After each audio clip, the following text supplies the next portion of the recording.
Hello, Malcolm here, and welcome to your teaching tip based on David Bercot's book, Plain Speaking, and this week, listening to your listeners. Sounds a bit strange.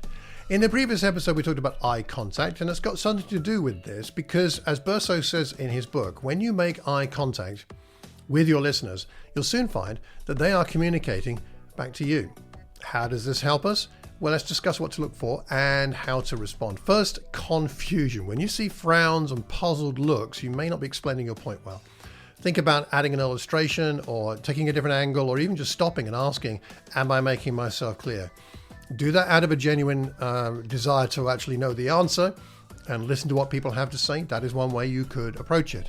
A second thing you need to look for is disagreement. Sometimes you might see someone shaking their head, crossing their arms, perhaps even arguing with somebody else in the congregation about what you've just said. If that happens, don't ignore it. You may not be able to engage with the issue right there and then, but you might be able to say at least, would you like to talk about it afterwards? Thirdly, boredom. Signs of boredom include listeners glancing at their watches, yawning, looking around the room, fidgeting, slouching. What do? Do not do a couple of things. Don't yell at everybody saying, you should be listening, this is important. Don't rebuke your listeners and don't press on regardless. Instead, change something. Ask a question. Get the group discussing the topic of your lesson with one another. Lead a prayer. Ask the worship leader to lead a song appropriate to the topic. Tell a meaningful story or an illustration. Speed up, slow down, or in extremis, simply stop. Perhaps they've had enough. And fourthly and finally, excitement. Isn't it nice when you see that? Smiles, bright eyes, sitting on the edge of a seat. They're the sights we long to see.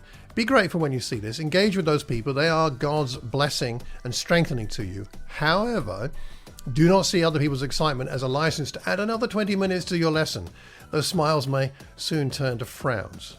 So what are your thoughts on listening to our listeners? Next time, we'll go on to explore how to speak with life. Between now and then, remember to keep calm and carry on teaching. Take care and God bless.